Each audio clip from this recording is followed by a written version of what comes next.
మొన్న హోల్సేల్లో చేసిరు కదా, అక్కడ ఎంఐఎంఐ వచ్చి ఆపిండు. వాళ్ళకి ఆగిరు, మాకెందుకు ఆగట్లేదు సార్? వాళ్ళకు ఒక న్యాయం, మాకు ఒక న్యాయమా? ఎమ్మెల్యే రాలేదు కావచ్చు మరి ఇక్కడ, అందుకే ఆపలేదు కావచ్చు మరి. రాలేదు, ఎమ్మెల్యే రాలేడు ఇక్కడ, రాలేడు, ఎవరు రాలేదు.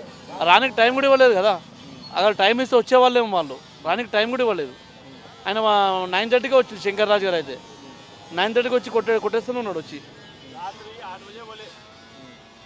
ముందస్తు ఏమన్నా నోటీసులు అంటే ఏమన్నా చెప్పిరా? ఏమన్నా నోటీస్ ఏం లేదు, నోటీస్ ఏమి ఇవ్వలేదు, నోటీస్ ఏమి ఇవ్వలేదు.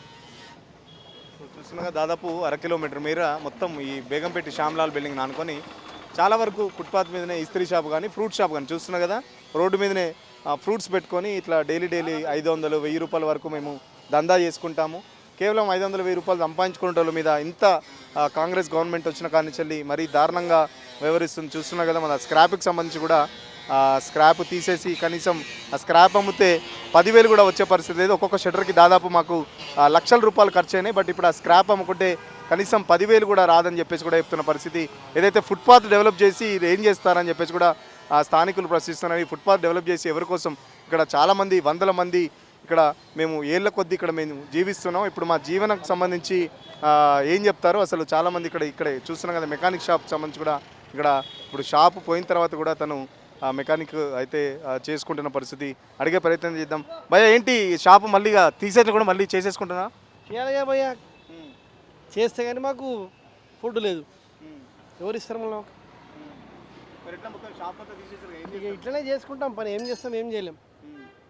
షాప్ ఇరిగిపోయింది, షాప్ చేయాలంటే 1,00,000 రూపాయలు కావాలి, మరి డబ్బులు ఎక్కడ లేవు. ఎండాకాలం కదా మరి, ఎండలు ఎట్లా మరి? ఎండ సేఫ్ ఎట్లా ఉంటుంది సామాన్లకి? సేఫ్ ఏం లేదు, ఇట్లనే బండికైనా కట్టుకోవాలి, ఏదో చేసుకోవాలి, ఇంత ఇప్పుడు ఇట్లా చేస్తున్నాం అట్లనే, ఇంకేం చేయలేం. ఏం చెప్తాం మరి రేవంత్ రెడ్డికి? ఏం చెప్తాం, ఆయనకి పిచ్చి పట్టింది, దానికి ఏం లేదు. అంత గరీబోళ్ళనే కొడుతుంది కదా, అంత గరీబోళ్ళే, ఏం చెప్తామని అది అర్థం కాదు. ఓట్లు వేసేదే గరీబోళ్ళు, వాళ్ళ మీదే పడుతుంది, మనం ఎందుకు అర్థం కాదు. ఇక్కడ ప్రతి జగలా చేస్తున్నాడు, ఎందుకు చేస్తున్నాడు అర్థమవుతుంది. ఫుట్పాత్ అంతా నీట్గా వేసి ఇక్కడ అంత జనాలు నడుస్తారా మరి? ఏమన్నా ఎవరు తాగుతలు కూర్చుంటారు రాత్రి అయితే ఉంటేనే. ఒక పోలీస్ అయినా కూడా చెప్పింది, గ్రౌండ్లో మీటింగ్ అయితే అందరు డబ్బులు తీసేయమంటే డబ్బుల సెక్యూరిటీ ఉన్నారు, కావాలంటే సెట్ బ్యాక్ చేద్దాం, అన్ఎంప్లాయ్ చేయొద్దు. మీ పిల్లలు రోడ్డు మీద క్యాబ్ దిగి హాయిగా నడుచుకుంటూ ఇంటికి వస్తారు 10:30కి, వాళ్ళు ఉండరు, మీ పిల్లలకి సెక్యూరిటీ, మేము తర్వాత వస్తాం. కానీ వాళ్ళు ఉండరని గల్లీలో ఏం లొల్లీలు కాలేదు, చైన్ స్కాచింగ్ కానీ పిల్లల్ని చీడాంచడం ఏం కాలేదు. వాళ్ళు సెట్ బ్యాక్ చేద్దామని ఆయన గ్రౌండ్లో 8 years కింద మీటింగ్ అయింది కరోనాకు ముందు. ఇప్పుడు ఆయన కూడా చెప్పిండు, సరిపోదు, అందరు గరీబోళ్ళే, సెట్ బ్యాక్ చేయండి. అది అర్థం కాదు అందరికి, ఒక్కడు కాదు, 40 డబ్బాలు ఇక్కడ అందరు అన్ఎంప్లాయ్స్, అందరు దీని మీద బతుకుతారు. పేటీఎం లోన్లు అవి ఇప్పుడు అందరు సతాంశురాలు ఫోన్లు చేసి, వాళ్ళకి అర్థం కాదు, వాళ్ళ ఆఖరి ఫోన్లు చేస్తూనే ఉన్నారు, వాళ్ళకి చెప్పిన వినాలి. లోన్ ఎంత ఉంది? 1,50,000 ఉంది. రోజుకి ఒకరికి 330, ఒకరికి 400 కడతా. వాళ్ళు రోజు సతాంశం, ఫోన్ సైలెంట్లో పెట్టేస్తారు. నిజంగా చాలా దారుణంగా ఉంది పరిస్థితి. కరెంట్ మీటర్ కూడా చూస్తున్నాం, వీళ్ళకు కరెంట్ మీటర్ ఉంది, మేము ట్యాక్స్ కూడా కడుతున్నాము. దీనికి సంబంధించి కొన్ని 100,000 రూపాయలు కూడా సంవత్సరానికి మేము ట్యాక్స్ కడుతున్నాం. కనీసం షాప్లో సంబంధించి సామాన్ కూడా చూస్తున్నాం కదా, ఎక్కడికక్కడ ఆయిల్ డబ్బాలు కానీ ఏదైతే మెకానిక్ షెడ్కి సంబంధించిన సామాన్ అంతా కూడా అసలు తీసుకొని ఇవ్వలేదు. మమ్మల్ని చాలా దారుణంగా ఉంది. ఇటు ఫోన్పే లోన్లు కానీ ఇటు చాలా వరకు సామాన్లు కూడా ఉన్నాయి. చూస్తున్నా వాళ్ళంతా షాప్ అంతా క్లీన్ చేసుకుంటున్నాం, దాంట్లో ఏమైనా సామాన్లు పనిచేస్తాయి అనేది కూడా వాళ్ళు చూసుకుంటున్న పరిస్థితి. నీట్ చేసుకొని మళ్ళీ అక్కడే ఏదైనా చిన్నగా పెట్టుకుందామని కూడా వాళ్ళు ప్లాన్ చేస్తున్నారు. మనతో పాటు మెకానిక్, ఇదంతా మెకానిక్ షెడ్కి సంబంధించి ఇట్లా ప్రతి ఒక్క షాపుకు సంబంధించి కనీసం మాకు సామాన్లు తీసుకునే టైం కూడా ఇవ్వలేదని చెప్పేసి చెప్తున్న పరిస్థితి చూస్తున్నారుగా. దాదాపు కిలోమీటర్ మేర మొత్తం ఇట్లా చూసుకున్న ఇక్కడే ఈ కూరగాయల షాపులు కానీ చిన్న చిన్న బడ్డీ కొట్లు, లేకపోతే చిన్న కొబ్బరి బొండాలు, లేకపోతే ఇస్త్రీ కొట్లు ఇట్లా పెట్టుకొని రోజుకు ఇటు ఫోన్పే లోన్ తీసుకొని 300-500 ఇట్లా పే చేస్తున్నాము. సో ఇప్పుడు వాళ్ళు కూడా కంటిన్యూగా ఫోన్లు చేస్తున్నారు, వాళ్ళకి ఏం సమాధానం చెప్పాలో తెలియక ఫోన్లు కూడా స్విచ్ ఆఫ్ చేసుకుంటున్నామని చెప్పేసి చెప్తున్న పరిస్థితి. సో మనతో పాటు ఇంకొంతమంది మహిళలు ఉన్నారు, మాట్లాడించే ప్రయత్నం చేద్దాం. అమ్మ చెప్పండి, మీదేం షాప్ ఉండే ఇక్కడ? నాది ఇదే సార్, కూరగాయలదే నాది. ఇది నిన్న మొన్న నుంచి, అదొక 10 ఏళ్ళ నుంచి ఉంది ఇది. నిన్న మొన్న అంటే మేము మా అంతలో మేమే జరిగిపోతాం. ఇది కొన్ని ఏళ్ళ నుంచి, 60 ఏళ్ళ నుంచి ఉన్నాయి ఇవి షాపులు. ఒక్క షాపు కాదు, దగ్గర 60 షాపులు ఉన్నాయి, 60-70 షాపులు ఉన్నాయి. అందరం దీని మీదనే బతికేటోళ్ళం మేము. ఇది చేసేదాకా వెళ్ళదు. ఇప్పుడు ఏంది ఇగో ఇదంతా చెత్త పెట్టుకొని కూడా మేము షాపులు పెట్టుకుంటున్నాం. ఇవి కూరగాయలు అమ్ముతాము. అవి ఇవాళ ఒక 500 దొరికినా చాలు అనుకుంటాను. నేను సాయంత్రమే పెడతా, పొద్దుంతా అయితే పెట్టాను. ఇక్కడ ఏం ట్రాఫిక్ జామ్ అవుతుంది, ఇగో దీనివల్ల ఇంకా జామ్ ఎక్కువ అవుతుంది. ఈ బస్తీలో ఏం జామ్ అవుతుంది? రోడ్ల మీద అంటే చెప్పచ్చు, ఈ బస్తీలో జామ్ అవుతుందా? కాదు. మాకు పేదవాళ్ళ మీద ఇంత అన్యాయంగా చేయడం అయితే తప్పు. మాకు నోటీస్ లేదు, ఏది లేదు, తీయండి 5 నిమిషాలు టైం ఇవ్వడం. ఆడవాళ్ళు అనేసి 5 నిమిషాలు ఇచ్చిర్రు అనుకుంటున్నాను నేనైతే. కొన్ని ప్లేస్లలో ఆడవాళ్ళు లేదు, ఎవరు లేదు, ఇరగొట్టడమే. ఇక్కడ మేము ప్రభుత్వం చెప్తుంది 1 కోటి మంది మహిళలు కోటీశ్వరులు చేస్తామని చెప్తుంది. ఉన్న వాళ్ళకి చేస్తుంది సార్, లేని వాళ్ళకి ఏం లేదు. ఇక్కడ రోడ్ల మీద ఎందుకు బతుకుతాం? ఆడవాళ్ళకి అన్నీ చేస్తున్నారు అంటే అది ఉన్న వాళ్ళకి అవుతున్నాయి, మాకేడవుతున్నాయి. మేము ఇక్కడ బతుకుతున్నాం ఏంది? ఇది చేసేదాకా మాకు వెళ్ళదు.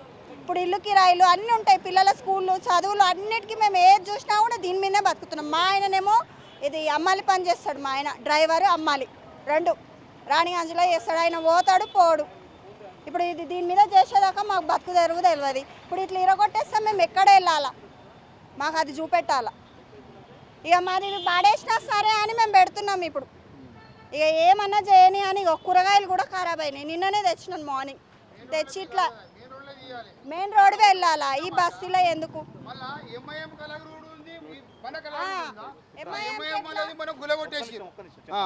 ఎంఐఎంఎల్ ఒక రూల్ ఉంది, మరి ఇక్కడ తెలుగు ఒక రూల్ ఉందా? మన ఎంఐఎం వాడు తిట్టిండు, పోలీసు వాళ్ళని తిట్టిండు, కమిషనర్ తిట్టిండు. మళ్ళీ అలా డబ్బాలు మున్సిపల్ వాళ్ళతోనే డబ్బాలు వేయించారు. మళ్ళీ వాళ్ళే డబ్బాలు వేస్తారు ఎంఐఎం వాళ్ళది. అది హైవే రోడ్, ఇంకా ఇది గల్లీలకు ఉన్నది రోడ్. ఇది మరి వాళ్ళ ఒక రూల్ ఉన్నది, మా ఒక రూల్ ఉందా? స్ట్రాంగ్ లేడా మరి ఇక్కడ? మా ఎమ్మెల్యే స్ట్రాంగ్ లేదు, ఎవరు లేడు. మా రూల్స్ ప్రకారంగా చేయాలి కదా. ఆ తెలుగు చిత్రగట్ల చూడు మెయిన్ రోడ్కే ఉన్నది, అన్ని మెయిన్ రోడ్లోకి ఉన్నాయి. ఆ తురుకులో డబ్బాలు తీయరు అంటే తెలుగులు లావర్స్ వేస్ట్. తెలుగులు వేస్ట్. తురుక వాళ్ళు ఎవరు తీయడు. హిందువా ఏడా ఉంది వాయి ఉన్నది. తురుకులకు ఒక రూల్ ఉంది, తెలుగులకు ఒక రూల్ ఉంది. ఇక్కడ తెలిసిందా? ఆయన రాజాసింగ్ మాట్లాడతారు, కరెక్ట్ మాట్లాడతారు. కరెక్ట్ మాట్లాడతారు రాజాసింగ్, తెలిసిందా? ఆయన కరెక్ట్ మాట్లాడే కనుక అలాగ మంటలు వేస్తారు. చూస్తున్నారు కదా, ఏదైతే మొన్న చార్మినార్లో ఎంఐఎం చేస్తే ఆపారు. బట్ మాకు ఎందుకు ఇక్కడ ఎంఐఎంకి ఒక రూలు మాకు ఒక రూల్ ఉంటుంది అని చెప్పేసి కూడా ఇక్కడ సంబంధించి చాలా ప్రశ్నిస్తున్న పరిస్థితి చూస్తున్నారు కదా. మొత్తం ఎక్కడికక్కడ స్క్రాప్ అంతా మొత్తం ఒక్కొక్కరు తీసుకుంటున్న పరిస్థితి. లోపల వల్ల మెటీరియల్ కూడా అట్లనే కనబడుతుంది. సో ఇప్పటికైనా ఖచ్చితంగా ప్రభుత్వం మాకు ఏదైనా ఆల్టర్నేట్ చూపాలి. ఎందుకంటే చాలా వరకు లోన్లు తీసుకున్నాం, ఇటు ఫోన్పే లోన్లు కానీ ఫోన్పే సంబంధించి కానీ, లేకపోతే చాలా వరకు లోన్లు ఉన్నాయి. రోజు రోజుకి మేము డైలీ ఫైనాన్స్ కూడా తీసుకొని చాలా పెద్ద ఎత్తున ఫైనాన్స్ కూడా కట్టుకుంటాం. సో ఇదే మా జీవనోపాధికి సంబంధించి దీని మీదనే మా కుటుంబాలు ఆధారపడి ఉన్నాయి. సో ఖచ్చితంగా రేవంత్ రెడ్డి సర్కారు మమ్మల్ని ఆదుకోవాలి.